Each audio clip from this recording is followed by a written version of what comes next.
Y así comenzaba un día más de esta tortura indirecta. Las maestras del preescolar habían reunido a todos los niños con el fin de empezar la hora de las actividades creativas, repartiendo hojas de papel y tijeras infantiles para que cada uno de ellos dibujara lo que quisiera y pudieran recortarlo. Sukuna observaba con aburrimiento el cómo los infantes trataban torpemente el cortar las formas y los contornos de sus dibujos. Algunos lo hacían exageradamente mal, y otros directamente arruinaban el papel por completo. El ruido que envolvía el salón era tan molesto como constante, y el hechicero no podía hacer nada al respecto. Ahora, su cuerpo era como el de cualquier otro niño de 4 años y medio, no tenía ninguna ventaja física sobre los demás. Mientras tanto, uno de los niños más ruidosos, del cual, al igual que cualquiera de las otras personas presentes en este lugar, no recordaba el nombre, corría de un lugar a otro, pasando niño por niño para mostrarles algo. Finalmente, fue turno del peligrosa. El pequeño e hiperactivo niño corrió hacia él. «Mira, mira, mira lo que hice», exclamó el chico orgullosamente, levantando la hoja de papel mal cortada que parecía ser el intento de crear alguna clase de animal alado. Sukuna empujó al niño para que se apartara, y entonces volvió a recostarse sobre la mesa, intentando ignorar el ruido y la felicidad que había a su alrededor. El niño, molesto por no recibir la atención que quería, se inclinó a un lado de Sukuna y comenzó a darle pequeños tirones en el cabello para hacer que volviera a mirar su obra de arte. «Oye, no seas aburrido», gritó el niño, justo al lado de su oreja. Ahora completamente sin paciencia, Sukuna se puso de pie y le quitó el papel de las manos al infante. El chiquillo protestó e intentó recuperar su trabajo de las manos del peligrosa, haciendo un berrinche en voz alta. Y en ese momento, en el brazo del hechicero, una sensación tan familiar y natural como lo podría ser el respirar se manifestó. Una sonrisa sádica acompañada de una risa infantil pero siniestra escapó de Sukuna, y tras un segundo, la hoja de papel cayó al suelo completamente hecha pedazos. El niño, que justo logró alcanzar y tocar una de las esquinas del papel antes de que este fuera arruinado, soltó un quejido de dolor y sorpresa mientras daba un paso hacia atrás y se llevaba su otra mano para sujetar su dedo. Sus ojos estaban llorosos. La pequeña aula del preescolar se quedó en un silencio tenso luego de eso. Dos de las maestras se acercaron rápidamente al par de chicos. «¿Y Bubsura, qué ocurrió? ¿Estás bien?», preguntó calmadamente, arrodillándose a un lado del pequeño que seguía sollozando. Él rompió mi dibujo, y me cortó», respondió entre llantos, mirando la hoja cortada en varios pedazos que yacía en el suelo mientras le enseñaba su dedo a la maestra. La mujer examinó la herida suavemente y suspiró con alivio luego de un segundo. Por un momento pensó que Sukuna tal vez había usado las tijeras para hacerle daño a su compañero. «No te preocupes, es solo un pequeñísimo rasguño», explicó la mujer, intentando tranquilizar un poco más a Ibutsura, tomándolo gentilmente de la mano y dirigiéndose a otra parte del aula. «Ven, vamos a limpiarlo y a ponerte una bendita». Otra de las maestras caminó y se acercó al peligrosa. «Sukuna, ¿por qué, y cómo hiciste eso?», lo cuestionó la mujer, pero su tono parecía ser más curioso que acusatorio. Sukuna no respondió de forma inmediata, las palabras dichas por la otra maestra daban vueltas en su cabeza. «Solo es un pequeño rasguño. Eso no podía ser, ¿o sí?». El hechicero podría jurar que apuntó a quitarle y desprenderle el dedo al niño del resto de su mano, pero eso nunca ocurrió. La sonrisa que se le había formado se desvaneció mientras miraba sus manos con extrañeza, la sensación seguía ahí. Y sin duda era bastante parecida a lo que solía sentir cada vez que utilizaba su técnica maldita. Pero ahora algo era diferente, tan similar y diferente al mismo tiempo, y a la par. Era mucho más débil. «Oh, ya veo», comentó la mujer, interrumpiendo los pensamientos del chico.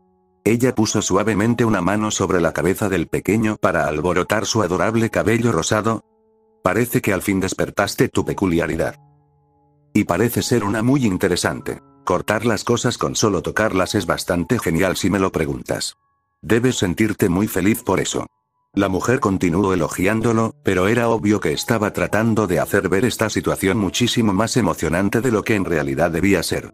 Justo como lo hizo las otras veces que el resto de niños despertaban sus propias peculiaridades. Si practicas mucho con ella, lo más probable sea que podrás llegar a cortar cosas más duras y grandes que una hoja de papel.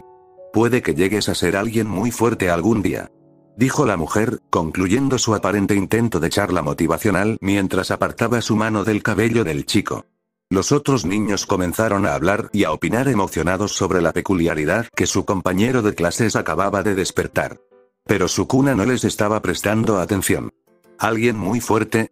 Ni la mujer ni los infantes parecían estar molestos o asustados. Por el contrario, se veían impresionados. Esto era algo completamente diferente e inesperado a lo que esperaba recibir. No hubo repudio u odio, esto era admiración. Y al igual que el afecto de su familia, el hechicero era incapaz de saber cómo reaccionar ante ella. Sukuna será uno de los héroes más fuertes, dijo uno de los niños en su infantil ingenuidad. Oh, cierto. Casi lo olvidaba. Un héroe. En este mundo donde todos son especiales, lo que más llama la atención es la fuerza o el potencial que resalta entre los demás. La gente va a admirar a aquellos que son fuertes y pelean para defender a quienes son más débiles. Los felicitan y permiten que lo hagan sin protestar al respecto. Si en su vida pasada sus cortes eran repudiados e inspiraban terror, aquí eran vistos como una bendición. Los engranajes en su cabeza empezaron a formular una idea. ¿Y si se volvía un héroe? De esa forma podría utilizar su peculiaridad sin restricciones y enfrentaría a otras peculiaridades fuertes para disfrutar libremente de las peleas sin que fuera cuestionado por eso. Después de todo, supuestamente lo estaría haciendo por el bien común, ¿cierto? Durante su vida pasada como hechicero, había realizado actos más viles que los de cualquier villano. Pero, la idea y posibilidad de intentar volver a ser considerado como el más fuerte, tomando leves desviaciones en el proceso, sonaba lo suficientemente interesante como para molestarse en explorarla. Sí, quizás eso es lo que haría. En este nuevo mundo, no, en esta nueva oportunidad. Podría satisfacer su hambre por pelear y demostrar su superioridad sin que hayan molestas piedras atravesándose en su camino. Y más les vale que sean capaces de cumplir sus expectativas. Esa tarde, Akane llegó para recoger al pequeño Sukuna del preescolar, siendo recibida por las maestras quienes rápida y alegremente le compartieron las últimas noticias. Su hijo finalmente ha despertado su peculiaridad, señorita Ryomen. Comentó una de ellas con una sonrisa. Por un momento nos habíamos preocupado de que quizás no fuera a tener una, dado a que el resto de niños ya habían despertado las suyas. Agregó otra, con un cierto nerviosismo en su voz. Pero por suerte no fue así. Su hijo resultó tener un don bastante bueno. Interrumpió nuevamente la primera. Akane se quedó en silencio por un instante debido a las palabras de las maestras, quienes esperaban una expresión diferente y muchísimo más alegre. ¿Está todo en orden? Preguntó la segunda maestra con cierta preocupación ante la aparente falta de reacción por parte de la madre. Akane rápidamente salió de su momentáneo estado de trance y sacudió la cabeza, haciendo una pequeña reverencia como disculpa. Lo siento, creo que justo ahora muchas cosas están pasando por mí. De nuevo, muchas gracias por hacerse cargo de mi hijo. Y con eso, Akane se dirigió a la salida del preescolar junto con un Sukuna que caminaba y tocaba todo lo que pudiera por su camino para cortarlo. Una vez que ambos llegaron a casa, Rumiko saludó a su hermana y a su sobrino.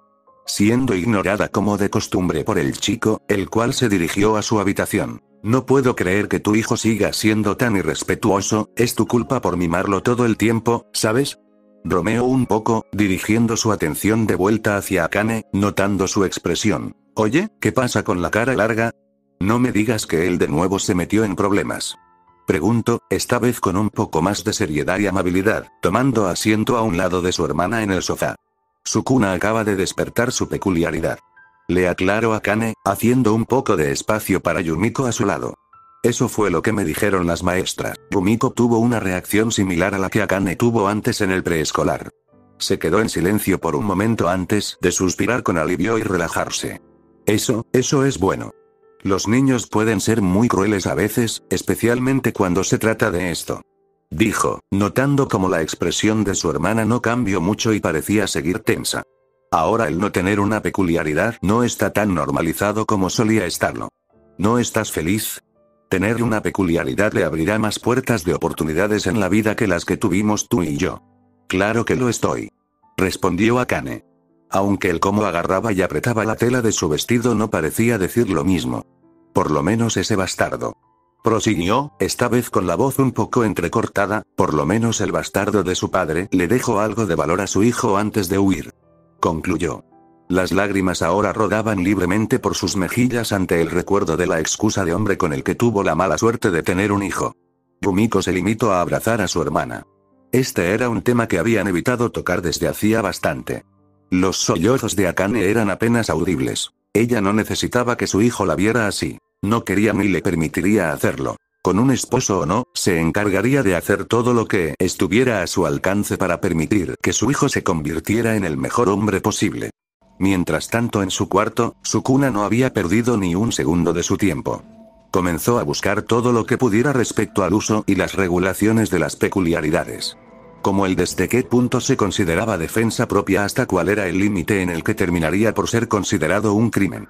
Existían escuelas que permitían el uso de los dones dentro de sus instalaciones y que tras graduarse le otorgarían una licencia de héroe, con la cual podría trabajar en una agencia de algún héroe profesional, abrir la suya, o trabajar de manera completamente independiente. Saber a cuál optaría se le hacía evidente. Sin embargo, aquí fue donde se encontró con uno de los primeros inconvenientes. Un héroe no puede matar villanos. Reclamó en voz baja con molestia. Eso sería un problema, y uno bastante irritante por sobre todas las cosas. Una pelea, en opinión de Sukuna, debía terminar con uno de los dos involucrados muerto para demostrar genuinamente quién es el más fuerte. Pensó y trató de teorizar cuál sería la mejor forma de hacerlo. Quizás matarlos de manera disimulada. Aunque sabía que eventualmente levantaría sospechas si era algo que ocurría bastante seguido. Sea como fuese, aún contaba con bastante tiempo por delante para pensar en ello. Apagó la computadora y se recostó contra el respaldo de su silla, miró su mano y sonrió levemente. Según todo lo que logró leer, las peculiaridades eran similares a un músculo, pudiendo entrenarlas para hacerlas más fuertes. Pero parecían estar equivocados, o al menos en este caso específico. Esto estaba lejos de sentirse como un músculo en su totalidad. Ryomen Sukuna, el hechicero más fuerte de la historia, nunca podría confundir esta sensación por más diferente que fuera. La sensación de la energía maldita.